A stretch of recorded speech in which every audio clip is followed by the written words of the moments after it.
Hello guys, this is part 2 of our chapter 1 of class 8 science, crop production and management. Today we are going to start from agriculture implements. Before sowing the seeds, it is necessary to break soil clumps to get a better yield. This is done with the help of various tools. So guys, इसमें basically ये लिखा है कि seed बोने से पहले necessary है soil के क्लम्प्स जो होते हैं ना, ऐसे ऐसे पत्थर वत्थर बने होते हैं, वैसे देखते होंगे आप भी पार्क में जाते होंगे तो आप लोग, तो उन्हें तोड़ना ज़रूरी होता है जिससे आपको बेटर यील्ड यानी कि आपको बेटर हार्वेस्ट मिले। जो आखिरी में जो वो सारी क्रॉप्स होती है उनको हार्वेस्ट करते हैं तो उसे यील्ड भी कहते हैं, यानी कि वो अच्छी धान मिले, अच्छे क्वालिटी के प्लांट्स मिले उनको। This is done with the help of various tools. अब यहाँ पे लिखे कि ये बहुत सारे टूल्स की मदद से होता है। The main tools for this are the plough, hoe and cultivator. इसके लिए मेन टूल्स प्लो, हो और कल्टीवेटर होते हैं। यहाँ पे प्लो के बारे में बता रखा है। This is being used since the ancient times for tilling the soil, adding fertilizers to the crop, removing the weeds and turning the soil. तो इस पे गाइस बेसिकली लिखा है कि ये एंशिएंट टाइम से इस्तेमाल हो रहा है टिलिंग सॉइल के लिए और फर्टिलाइज़र को ऐड करने के लिए, वीड्स को हटाने के लिए, सॉइल को टर्न करने के लिए। ये जो होता है वो वुड का बना होता है। This is made from would and is drawn by a pair of bulls और अदर एनिमल्स। ये जो होता है ये वुड का बना होता है और ये दो बुल्स, जिसको हम इंग्लिश में पेयर कहते हैं, उनसे इसे खींचते हैं, जैसे कि यहाँ पे ड्राइंग में भी दिखा रखा है कि दो बुल्स खींच रहे इसको। और इसमें अदर एनिमल्स भी इस्तेमाल होते हैं, हॉर्सेस एंड कैमल्स। इसमें it contains a strong triangular strip, यहाँ लिख रखा है it contains a strong triangular iron strip called ploughshare. इसमें एक स्ट्रॉन्ग ट्रायंगुलर स्ट्रिप होती है, जैसे यहाँ पे भी होना चाहिए, देखते हैं ये देखो प्लोशेयर, ये ट्रायंगल है ना, ये प्लोशेयर होता है। नहीं sorry guys, sorry yes guys, I am sorry, it is plowshare only. The main part of the plow is long log of wood which is called plow shaft। और ये जो लॉन्ग सी डंडी दिख रही है इसमें, ये प्लो शाफ्ट कहलाती है। और इसके शाफ्ट के एंड पर एक हैंडल भी होता है, इसमें भी दिखा रखा है, ये देखिए ये हैंडल टाइप है, इसको पकड़ता है वहाँ से। अब यहाँ पे बता रखे the other end is attach to a beam which is placed on the bull necks. यहाँ पे एक बीम है जो ये बुल नेक पे प्लेस होती है, यहाँ पे होगी बीम दिखा रही है, ये देखो ये बीम इस पे लगा देते हैं, तो देखो ऐसे लगाते हैं। यहाँ नीचे खेती होती है, यहाँ पे इसमें नहीं दिखा रखे, इसमें सिर्फ प्लो दिखा रखे हैं। The bull's neck, one pair of bull and a man can easily operate the plough. अब जो एक पेयर ऑफ बुल है और एक मैन है वो इसको ईजिली ऑपरेट भी कर सकते हैं। अब हमें इसमें हो के बारे में बता रखे हैं। एक सिंपल टूल है जिसको रिमूविंग वीड्स के लिए इस्तेमाल होता है। It's simple tool which is use for removing weeds and for loosening the soil. एक सिंपल टूल है जो वीड्स हटाने और सॉइल को लूजन करने में, दोनों में इस्तेमाल होता है। It has a long rod of would, इसमें एक बड़ी सी वुड की रॉड होती है। एक strong broad bend plate of iron, एक स्ट्रॉन्ग चौड़ी सी बेंड प्लेट होती है आयरन की, एक एंड पर इसके फिक्स्ड होती है, एक एंड पर। And works like a blade, ये ब्लेड की तरह वर्क करता है। और इसे भी एनिमल्स खींचते हैं, ऐसे दिख रखा है हो, ये है हो, इसे भी एनिमल्स खींचते हैं। फिगर 11.b ये दिखा रखा है, bend plate, grip, handle, beam and rod. Now cultivator, nowadays ploughing is done by tractor driven cultivator. आज का जो प्लोइंग होती है वो ट्रैक्टर ड्रिवन कल्टीवेटर है। इसके पीछे कल्टीवेटर लगा रखे हैं और ये ट्रैक्टर से ड्राइव करते हैं और कल्टीवेटिंग करते हैं।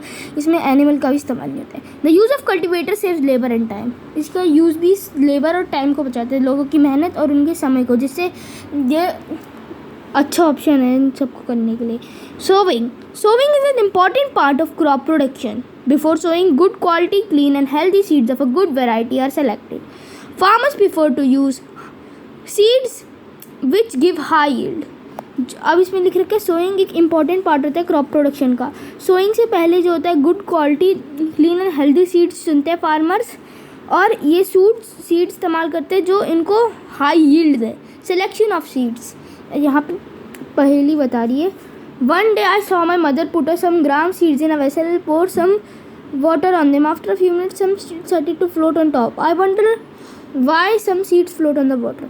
So जो इसमें ये बता रखा है, इसमें इसका रीज़न होता है कि जो डैमेज सीड्स होते हैं वो फ्लोट करते हैं और जो सही सीड्स होते हैं वो पानी के नीचे सेटल हो जाते हैं, water at the bottom of water. Take a beaker activity है गाइस, तो आप कर लेना. Are there any seeds which float on water? Would those be lighter or heavier than those which sink? Why would they be light? Guys, आप इसका answer comment में देखना, मैं चेक कर लूँगा. Okay guys, damage seeds become hollow and are thus lighter, therefore they float on water. यहाँ पे answer दे दिया है गाइस, तो आप चेक कर सकते हो. डैमेज सीड्स जो होते हैं वो हॉलो होते हैं और वो लाइटर होते हैं, इसलिए वो वाटर पे फ्लोट करते हैं. आप इसको एक्टिविटी कर कर भी चेक कर सकते हो. This is good method for separating good healthy seeds from damage one.